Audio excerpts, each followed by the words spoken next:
चंद्रकांत कुलकर्णी सरांना एकांकिका स्पर्धेत बघितलेली एक एकांकिका इतकी आवडली की त्यांनी ती नाटक स्वरूपात व्यावसायिक रंगभूमीवर आणण्याचा निर्णय घेतला। होय होय, तेच हे नाटक जिगीषा निर्मित, विनोद रत्ना लिखित, दिग्दर्शित चिरंजीव परफेक्ट बिघडलाय। अखिल भारतीय मराठी नाट्य परिषदेच्या एकांकिका स्पर्धेत चिरंजीव परफेक्ट बिघडलाय या एकांकिकेने जवळपास सगळे पुरस्कार मिळवले आणि याचे परीक्षक होते चंद्रकांत कुलकर्णी सर। त्यांना ही एकांकिका अत्यंत भावली आणि आज त्यांच्या पाठिंब्यानेच चंद्रकांत कुलकर्णी सादर करीत असलेलं चिरंजीव परफेक्ट बिघडलाय हे नाटक प्रेक्षकांच्या भेटीस सज्ज आहे। नाटकाचा लेखक दिग्दर्शक विनोद रत्ना याने आजच्या जेनझी पिढीची भाषा वापरून एक संवेदनशील विचार आपल्या समोर मांडलाय। युवती मना झाले, युवती मना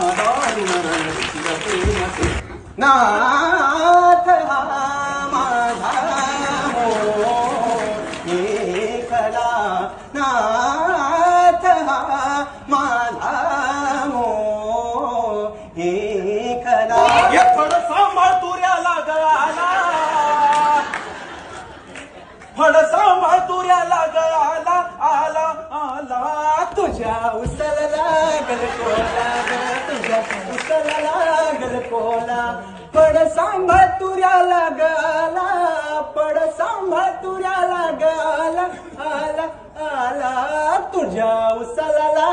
मला हेच सांगायचं होतं की हे कलाकार नवोदित असले तरी टॅलेंटेड आहेत। कथानकाबद्दल सांगायचं झालं तर राजा राणीचा संसार, नवरा बायकोचं दुहेरी कुटुंब, बायको कॉर्पोरेट जगात आहे, अति प्रॅक्टिकल आहे, नवरा इंडोर प्लांट्सचा बिझनेस करतो, मनाने हळवा आहे, बेसिकली दोघेही पोल सपाट आहेत। सगळं तसं बरंच चाललेलं असतं, पण अचानक या दोघांमध्ये येतो एक तिसरा आणि मग यांच्यात सुरू होतात भांडणं। मंडळी, कशी गंमत आहे ना, आपण नेहमी म्हणतो दोघात तिसरा, आता सगळं विसरा, पण खरंच असं काही असतं का? एखाद्या तिसऱ्या माणसाने आल्यानंतरच नातं खराब व्हायला लागतं की त्या नात्याला आधीच भेग पडलेली असते? परफेक्ट नातं असं काही असतं का? परफेक्ट असं काही असतं का? मला या सगळ्या प्रश्नांची उत्तरं मिळालीत कारण मी बघितलंय चिरंजीव परफेक्ट बिघडलाय। जर तुम्हालाही उत्तर हवी असतील तर नक्की बघा हे नाटक। एकांकिका स्पर्धेत जो कलाकारांचा संच होता तोच संच तुम्हाला नाटकात बघायला मिळणार आहे। अगदी नेपथ्यापासून, दिग्दर्शनापासून ते कलाकारापर्यंत सगळी मंडळी तीच आहेत, हे वैशिष्ट्य आहे। तर मंडळी, आजच्या पिढीची भाषा बोलणारं, एक युथफुल वाईब देणारं हे नाटक।